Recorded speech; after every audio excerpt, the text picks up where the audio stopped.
Nation, welcome to the clinicaltrialsguru.com. We're just talking about 23andMe genetics. Very fitting because I'm with Dr. Robert.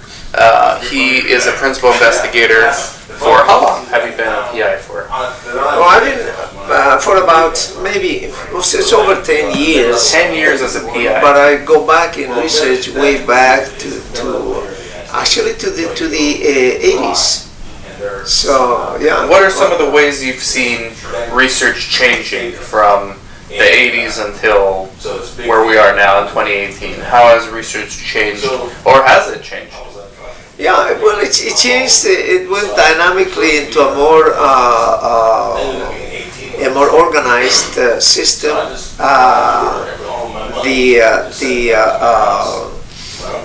The investigation is done more precisely now. You have to adhere to rules, exact rules.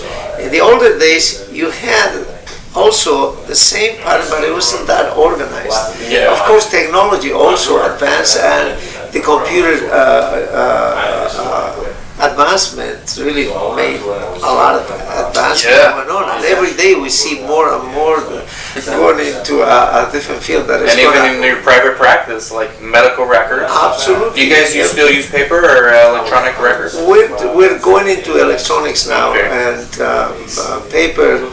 I'm used to more to the paper. Yeah, it's easier. But now that I get more into the computers, I begin to like more the computers. Yeah. Although I think in myself, if you came out with a non-computer generation, the fact that you are more attached to books, to having to rely on your memory and remembering things, gives a little more advantage on today's kids, that they only rely on computers. So if you wipe out the computers from them, you probably they don't know anything.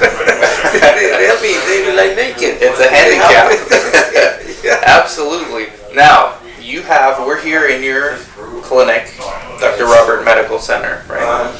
And you have a completely separate business for clinical research. Absolutely, So yes. there's a lot of doctors watching different parts of the country. They're considering doing this. I always tell them it's a great idea. If you have a private practice, bring research there as well. We just did a site tour with the videographer, and we showed you don't need a huge space to do it. You have plenty of rooms, plenty of exam rooms, coordinator rooms.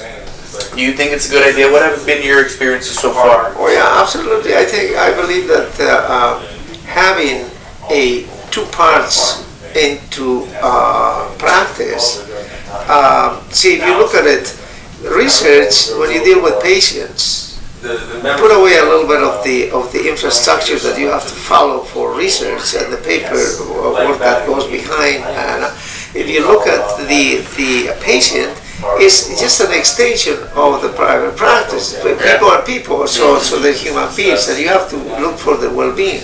That's the number one. Patient safety number one, yeah. Absolutely. But your day-to-day workload doesn't change much just because you had to research, right? No, absolutely. In fact, it opens the eyes and makes you more intuitive into how you can apply the private practice to the research, because in the private practice you see the types of patients that might be for the candidates for research. And remember, word of mouth is very important. So those patients also have families and friends. And so they know, if you explain to them what we're looking for, they can provide you with a lot of candidates that may be a good patients for research. The other thing is, they are loyal patients too. They are bound to follow the instructions, which many times you get a patient that you think is going to be following throughout the study. Yeah. But they cut in the middle and they leave you with an incomplete. That's right. Yeah. The best way, I always talk about, to Guru Nation, I tell them the best way to get to jump the hurdle of patient recruitment issues, because the industry is horrible when it comes to patient recruitment, is we need more doctors involved, more physicians. But the biggest pushback I get from research naive physicians is liability. I don't want to get in trouble because they think research is this strange thing. So can you explain what they have to worry about when it comes to research? Should they be worried about liability issues, or that's the biggest objection I get from doctors. Yeah, no, liability is always present since we began. Liability is liability. Okay, whenever you deal with any patient, being your own patient or being another your own patient.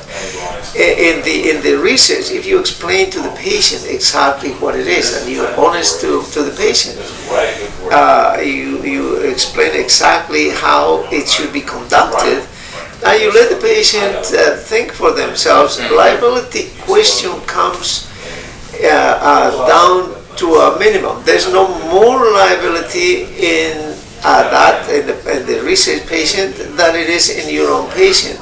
See, you have to get good rapport with the patient, and when you do that, patients will comply, and patients will tell you anything, and you'll be able to pick up which patient is possible, a patient that may not follow the rules, and the liability may be present.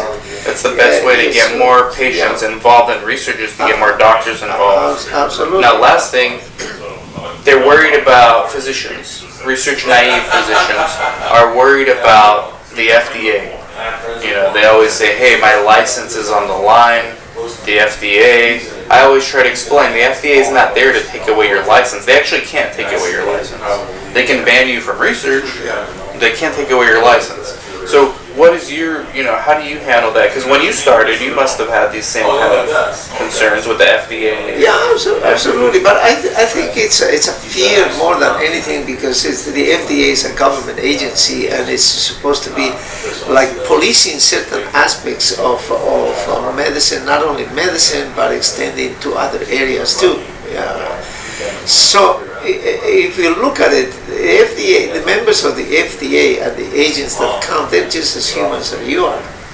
And so if you do everything on the line how it's supposed to be, and you follow the protocols and you follow the guidelines, you virtually don't have to fear. I had like 3 FDA inspections. Yeah, I had, and I had no problems. Did they ever threaten you, like, hey, we're No, absolutely not. They just see. It's always a fear, because it's something that you don't know who's coming.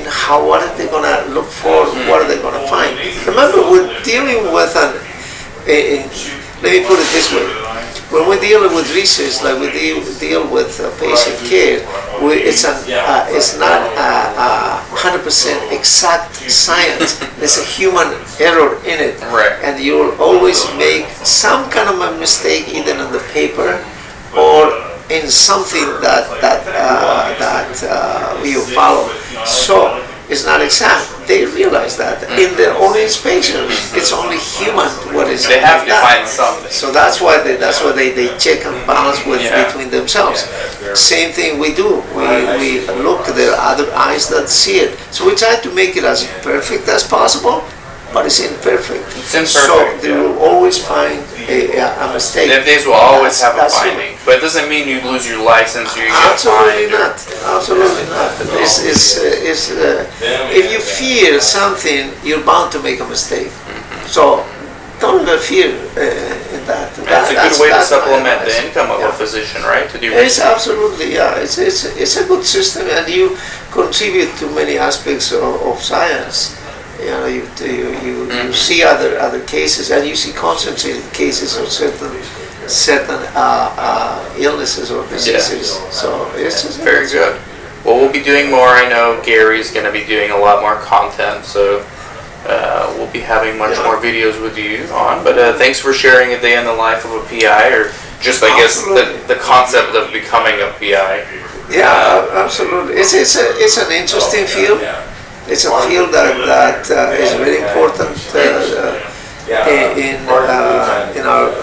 today's world as it's been in before. Remember, this goes back centuries to the ancient Greeks. To the ancient Greeks, yeah, that's right. Yeah. That's right. And we were talking about Sumerians, and probably Sumerians also had very organized. And you can see maybe no IRBs. yeah, maybe maybe no no IRBs. maybe they were different. Yeah. And just so the doctors that are watching, what kind of specialty are you? What kind of physician? I'm basically a pathologist, but I have done other aspects of medicine too. I have some experience in psychiatry. I have done some surgery in the past. So I've been around in many areas of medicine. And what kind of patients do you see primarily? I see general medicine patients. I see of different types of illnesses and different types of different genders, both genders. And I used to see kids a lot. I don't see much kids nowadays because of the nature of the practice now. It's more adult. Okay. But yeah, I see general medicine patients. Well, thank you, and we'll be looking forward to following you on your journey with your new clinic and following how you guys do over the next year. Oh, thank you so very much, Dr. I'll Robert. be looking forward to seeing you again. Thank you, Yes, and thank thank you you so everyone much. for Thank watching, you. and we'll take care. Bye-bye. Thank you. Bye-bye.